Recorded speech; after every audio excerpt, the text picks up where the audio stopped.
अन्य सभी महानुभाव, देवी और सज्जनों,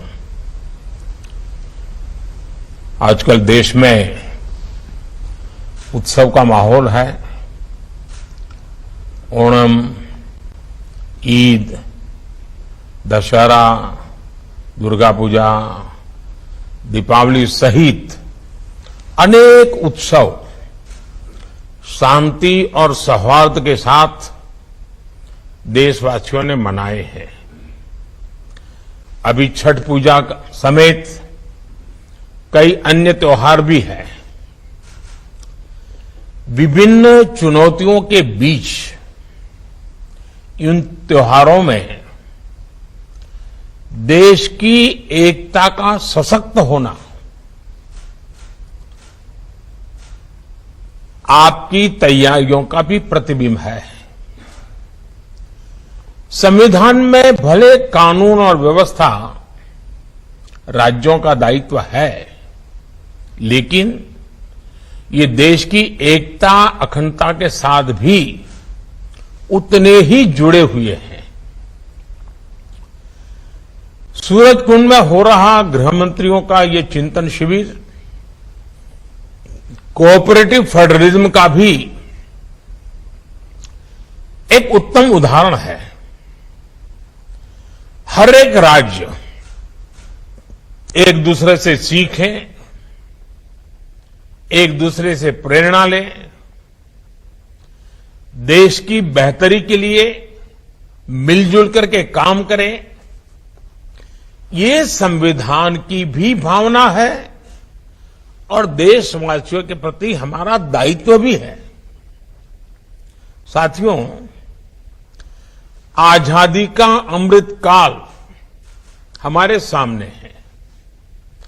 आने वाले 25 साल देश में एक अमृत पीढ़ी के निर्माण के हैं। ये अमृत पीढ़ी पंच प्राणों के संकल्पों को धारण करके निर्मित होगी। विकसित भारत का निर्माण, गुलामी की हर सोच से मुक्ति, विरासत पर गर्व, एकता और एकजुटता और सबसे प्रमुख बात नागरिक कर्तव्य, इन पंच प्राणों का महत्व आप सभी भली भांति जानते हैं, समझते हैं। ये एक विराट संकल्प है जिसको सिर्फ और सिर्फ सबका प्रयास से ही सिद्ध किया जा सकता है। तरीके अपने अपने हो सकते हैं, रास्ते, प्रायोरिटी अलग अलग हो सकती हैं, लेकिन ये पंच प्राण देश के हर राज्य में हमारी गवर्नेंस की प्रेरणा होनी चाहिए। जब ये सुशासन के मूल में होंगे तो भारत के सामर्थ्य का विराट विस्तार होगा। जब देश का सामर्थ्य बढ़ेगा तो देश के हर नागरिक, हर परिवार का सामर्थ्य बढ़ेगा। यही तो सुशासन है जिसका लाभ देश के हर राज्य को समाज की आखिरी पंक्ति में खड़े व्यक्ति तक पहुंचाना है। इसमें आप सभी की बहुत बड़ी भूमिका है। साथियों, यहां आप में से अधिकतर या तो राज्य को नेतृत्व दे रहे हैं या फिर सीधे सीधे कानून व्यवस्था की जिम्मेदारी निभा रहे हैं। कानून व्यवस्था का सीधा संबंध राज्य के विकास से है। इसलिए राज्यों में विकास के लिए अनुकूल वातावरण बनाने में आप सभी के निर्णय और नीतियां और आपकी रीति ये बहुत अहम है। साथियों, कानून व्यवस्था के पूरे तंत्र का विश्वसनीय होना, जनता के बीच उनका परसेप्शन क्या है, ये भी उतना ही महत्वपूर्ण है। आपने देखा है कि जब भी कोई नेचुरल कैलेमिटी होती है, प्राकृतिक आपदा होती है, तो इन दिनों एनडीआरएफ की, एसडीआरएफ की एक पहचान बनी हुई है। उनका यूनिफॉर्म, उस संकट के समय पहले पहुंच जाना, और इसके कारण देशवासियों के मन में इनके प्रति एक विश्वास बना है कि भाई ये आए हैं, चलिए संभल जाएगा, ये जो कह रहे हैं मानना चाहिए, इनकी बातें अगर स्वीकार करेंगे तो हमारा नुकसान कम होगा। और आप देखिए एनडीआरएफ में है कौन भाई, एसडीआरएफ में है कौन? आप ही के सब साथी हैं, सुरक्षा बल के जवान ही हैं, लेकिन समाज में उनके प्रति बड़ी श्रद्धा बन गई है।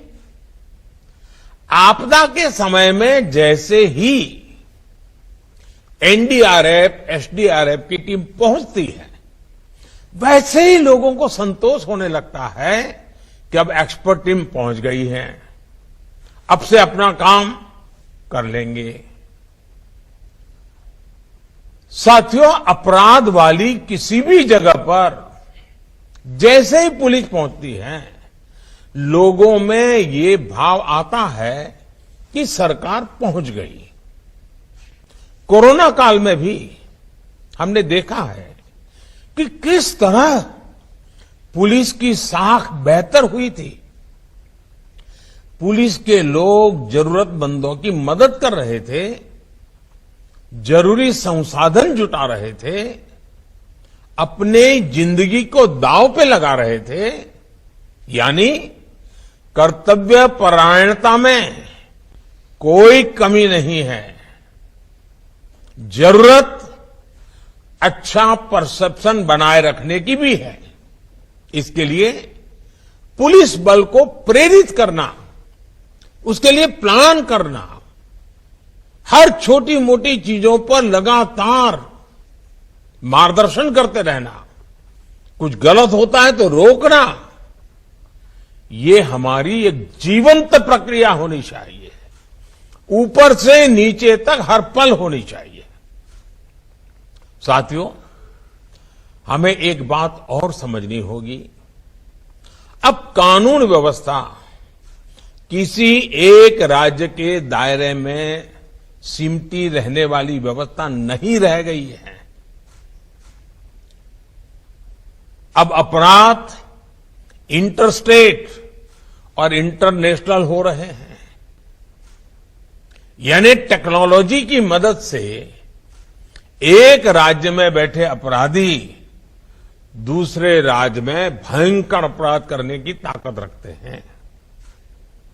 देश की सीमा से बाहर बैठे अपराधी भी टेक्नोलॉजी का जमकर गलत इस्तेमाल कर रहे हैं।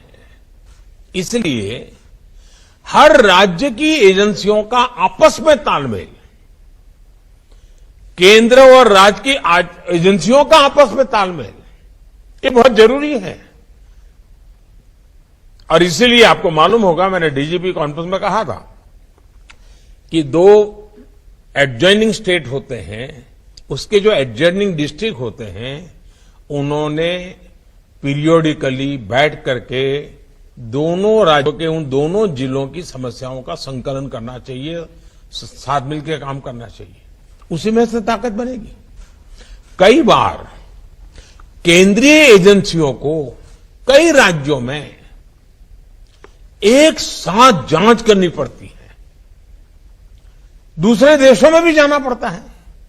इसलिए हर राज्य का दायित्व है कि चाहे राज्य की एजेंसी हो, चाहे केंद्र की एजेंसी हो, या संबंधित कहीं किसी और राज्य से संपर्क आता है, सभी एजेंसियों को एक दूसरे को पूरा सहयोग देना चाहिए। कोई बड़ा है, कोई छोटा है, किसका अधिकार है, उसी में कभी कभी तो हम देखते हैं एक आध एफआईआर रजिस्टर नहीं हुई, क्यों नहीं हुई? तो बोले ये तय नहीं हो रहा है कि वो जो जगह है वो इस थाने में पड़ती है, उस थाने में पड़ती है। ये जो चीजें हैं वो सिर्फ पुलिस थाने तक नहीं है, राज्यों के बीच भी हो जाती हैं, केंद्र और राज्य के बीच में हो जाती हैं, भारत और विदेश की व्यवस्थाओं के साथ हो जाती हैं। इसलिए हमारी एफिशिएंसी के लिए, हमारे आउटकम के लिए, सामान्य नागरिक को सुरक्षा देने के लिए हमारे बीच में तालमेल, संकलन, सहयोग बहुत अनिवार्य है। और इसके लिए जितना संकलन बढ़ेगा, आपके राज्य की भी ताकत बढ़ने वाली है। साथियों, साइबर क्राइम हो या फिर ड्रोन टेक्नोलॉजी का हथियारों और ड्रग्स तस्करी में उपयोग, इनके लिए हमें नई टेक्नोलॉजी पर काम करते रहना होगा। अब देखिए, हम 5G के युग में घुस गए हैं, तेजी से 5G पहुंचने वाला है। अब 5G के जितने लाभ है, इतनी ही जागरूकता भी जरूरी रहेगी। 5G से facial recognition technology, automatic number plate recognition technology, drone और सीसीटीवी जैसी टेक्नोलॉजी, परफॉर्मेंस में ये कई गुना सुधार होने वाला है। लेकिन हम जितनी तेजी से आगे बढ़ेंगे, जो क्राइम करने वाला वर्ल्ड है, उसका भी ग्लोबलाइजेशन हो चुका है, वो इंटरस्टेट हो चुका है, वो भी टेक्नोलॉजी में फॉरवर्ड हो चुके हैं। मतलब हमें उनसे 10 कदम आगे जाना होगा। हमें हमारी कानून व्यवस्था को भी स्मार्ट बनाना, इसके लिए बहुत ही आग्रह से काम करना पड़ेगा। साथियों, मेरा आग्रह ये भी है कि टेक्नोलॉजी को कृपा करके बजट के तराजू से न तोले। और मेरा सभी आदरणीय मुख्यमंत्रियों से, सभी आदरणीय गृह मंत्री जियों से इस विषय में एक टीम बना करके दुनिया में क्रिमिनल वर्ल्ड किस टेक्नोलॉजी में आगे बढ़ रहा है, उपलब्ध टेक्नोलॉजी हमारे लोगों को कैसे सुरक्षा दे सकती है, इस पर गंभीरता से सोचना चाहिए। और इसमें जो बजट जाएगा वो बाकी सैकड़ों खर्चों को बचाने का कारण बन जाएगा। और इसलिए टेक्नोलॉजी का बेहतर इस्तेमाल पूरे पुलिस तंत्र को तो मजबूत करता ही करता है, सामान्य मानवीय को सुरक्षा देने का एक विश्वास नीचे तक हम पहुंचा पा सकते हैं। टेक्नोलॉजी क्राइम प्रिवेंशन में भी मदद करती है और क्राइम डिटेक्शन में भी, क्राइम इन्वेस्टिगेशन में भी बहुत काम आती है। आज देखिए, कितने ही अपराधी सीसीटीवी की वजह से पकड़े जा रहे हैं। स्मार्ट सिटी अभियान के तहत शहरों में बनाए गए आधुनिक कमांड एंड कंट्रोल सिस्टम से भी बहुत मदद मिल रही है। साथियों, इस प्रकार की नई टेक्नोलॉजी के विकास के लिए केंद्र सरकार ने पुलिस टेक्नोलॉजी मिशन भी शुरू किया है। अनेक राज्य भी इसमें अपने स्तर पर काम कर रहे हैं। लेकिन ये अनुभव आ रहा है कि हमारे अलग अलग प्रयोग होने के कारण हमारी टेक्नोलॉजी एक दूसरे के साथ बात नहीं करती है और इसलिए हमारी एनर्जी वेस्ट होती है। वो जो भी मटेरियल है वो उस राज्य तक सीमित रहता है। हमें कॉमन प्लेटफॉर्म के विषय में बड़ा मन रख करके सोचना ही पड़ेगा। किसी एक के पास बहुत उत्तम चीज है तो ये मान करके न बैठे कि मेरे पास है, मैं तो किसी को दूंगा नहीं, मैं अपनी ताकत बनाए रखूंगा। एक समय आएगा, कितनी उत्तम टेक्नोलॉजी होगी और लोगों के सहयोग में नहीं होगी तो स्टैंड अलोन निकम्मी हो जाएगी। और इसलिए टेक्नोलॉजी में भारत के संदर्भ में सोचना, हमारी सभी best practices, best innovation common link वाले ही होने चाहिए, इंटर ऑपरेबल होने चाहिए, एक दूसरे के साथ लगातार सरलता से बात कर सके, ये व्यवस्थाएं अनिवार्य हैं। साथियों, आज फोरेंसिक साइंस का महात्म्य बढ़ रहा है और वो सिर्फ पुलिस महकम के तक सीमित नहीं है जी। लीगल फर्टेनिटी को फॉरेंसिक साइंस समझना पड़ेगा, जुडिशरी को फॉरेंसिक साइंस समझना पड़ेगा, इवन हॉस्पिटल को भी फॉरेंसिक साइंस समझना पड़ेगा। इन सबके प्रयत्न से ही फॉरेंसिक साइंस का उपयोग क्राइम और क्रिमिनल को सजा दिलाने में बहुत काम आ सकता है। अकेला पुलिस के पास फॉरेंसिक साइंस की कुछ व्यवस्थाएं इनफ नहीं होगा, और इसलिए हर राज्य में हमें संकलित और संतुलित व्यवस्था, हर राज्य को गांधीनगर स्थित नेशनल फॉरेंसिक साइंस यूनिवर्सिटी की, और उसकी क्षमता आज दुनिया के 60-70 देश फॉरेंसिक साइंस यूनिवर्सिटी का लाभ ले रहे हैं। हमारे राज्यों ने भी बढ़ चढ़ करके लाभ लेना चाहिए। ये पूरी तरह फ्यूचरिस्टिक टेक्नोलॉजी ड्रिवन व्यवस्था है। ह्यूमन रिसोर्स डेवलपमेंट का भी वहां काम है, नए नए टेक्नोलॉजी टूल बनाने का भी काम है, और केस, बड़े कठिन केसेस को सुलझाने में भी वो लैब काम आ रही है। मैं समझता हूं कि इस व्यवस्था का उपयोग सभी राज्य सक्रियता से कैसे करें। साथियों, कानून व्यवस्था को बना रखना एक 24/7 वाला काम है, लेकिन किसी भी काम में यह भी आवश्यक है कि हम निरंतर प्रक्रियाओं में सुधार करते चले, उन्हें आधुनिक बनाते चले। बीते वर्षों में भारत सरकार के स्तर पर कानून व्यवस्था से जुड़े रिफॉर्म्स हुए हैं। उन्होंने पूरे देश में शांति का वातावरण बनाने में मदद की है। आप भी जानते हैं कि भारत की विविधता, भारत की विशालता की वजह से हमारे लॉ एनफोर्समेंट सिस्टम पर कितना दबाव होता है। इसलिए बहुत जरूरी है कि हमारा ये सिस्टम सही दिशा में ऊर्जा लगाए, वरना हमने देखा है कि कितने ही अनावश्यक केसों में छोटी छोटी गलतियों की जांच में ही पुलिस डिपार्टमेंट की ऊर्जा चली जाती है। इसलिए हमने व्यापार कारोबार से जुड़े अनेकों प्रावधानों को अब डीक्रिमिनलाइज कर दिया है, उन्हें अपराध की श्रेणी से बाहर निकाल दिया है। 1,500 से ज्यादा पुराने कानूनों को समाप्त करके भविष्य का बहुत बड़ा बोझ कम किया गया है। मैं तो राज्यों से भी आग्रह करता हूं, आप भी अपने यहां कानूनों को इवेल्युएट कीजिए। विभाग शुरू हुए हैं, एक्सपर्टाइज आई है। अब हम देखिए, दुनिया में टूरिज्म का बहुत बड़ा मार्केट है। भारत में टूरिज्म की संभावना है बहुत बढ़ रही है। विश्व से बहुत बड़ी मात्रा में टूरिस्टों का भारत में आने का प्रवाह बढ़ना ही बढ़ना है। आज दुनिया में कई देश जो टूरिज्म के क्षेत्र में बहुत आगे हैं, वहां टूरिज्म के लिए काम करने वाली पुलिस बनाई जाती है, उनकी ट्रेनिंग अलग होती है, उनको लैंग्वेजेज भी सिखाई जाती है, उनके बिहेवियर पूरी तरह चेंज होता है, और यात्रियों को भी, विदेश के टूरिस्टों को भी पता होता कि भाई ये मदद करने के लिए पुलिस की व्यवस्था है। और वो पुलिस होने के कारण वो पुलिस एनफोर्समेंट जो इंस्टीट्यूट्स हैं उससे भी बड़े आसानी से संकलन कर पाता है।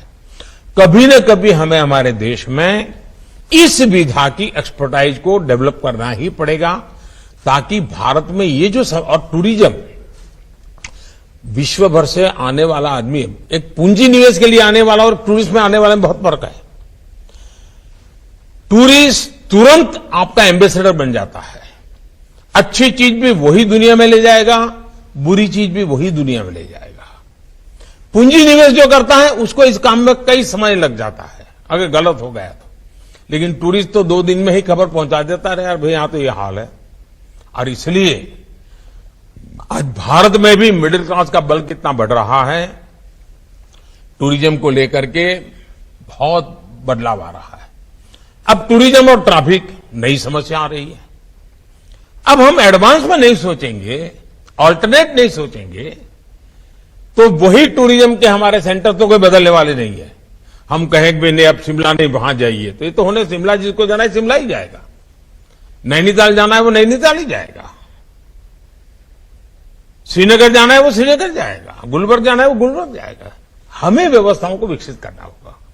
साथियों, हमने देखा है कोरोना के समय में जब पुलिस के लोग अपने क्षेत्र के लोगों को फोन करके पूछते थे, और खास करके मैंने देखा है कुछ शहरों में सीनियर सिटीजन के लिए पुलिस में जो बड़ी आयु के लोग हैं, जिनसे अब ज्यादा मजदूरी करवाना, उनके साथ भी अत्याचार है, उन्होंने स्वेच्छा से ऐसे काम लिए हैं और वे सीनियर सिटीजन्स को लगातार पूछते हैं ठीक होना, कहीं बाहर तो जाने वाले नहीं होना, घर बंद करके जाने वाले नहीं होना। इसके कारण नागरिकों का जो कॉन्फिडेंस बढ़ता है वो एक प्रकार से आपकी ताकत बन जाता है। इस चीज को हम जितना ज्यादा उपयोग कर सकते हैं, प्रोफेशनल वे में कर सकते हैं और पूरी तरह जीवंतता हो, संवेदनशीलता हो। आप देखिए समाज जीवन में ये फोन आपका सप्ताह में अगर किसी सीनियर सिटीजन को जाता है, वो महीने भर दुनिया को कहता रहता है कि भाई पुलिस थाने से हर बिल्कुल फोन आ जाता है, हर बुधवार को पूछ लेते हैं, मेरी कोई दिक्कत है नहीं। इन चीजों की बहुत बड़ी ताकत होती है। जो परसेप्शन की लड़ाई है ना, ये आपके सारे परसेप्शन बनाने वाले लोग हैं। हमें एक और काम की तरफ बहुत सजग होने की जरूरत है जी। टेक्नोलॉजिकल इंटेलिजेंस, इसका अपने एक ताकत है, उसका उपयोग है, लेकिन हम ह्यूमन इंटेलिजेंस को नकार नहीं कर सकते हैं। उस विधा को पुलिस डिपार्टमेंट, प्रधानमंत्री नरेंद्र मोदी को आपने सुना न्यायिक व्यवस्था पर बातचीत कर रहे हैं, साथ ही उन्होंने इंडियन टूरिज्म को लेकर भी बातचीत की, कई जगह का उन्होंने जिक्र किया। साथ ही उन्होंने कहा कि जो भी लोग यहाँ पर घूमने के लिए आते हैं उन्हें सुरक्षित माहौल कैसे दिया जाए, ये बड़ी चुनौती हमेशा से रही है और इन चुनौतियों से किस तरह से निपटा जाए, इसको लेकर उन्होंने बातचीत की है।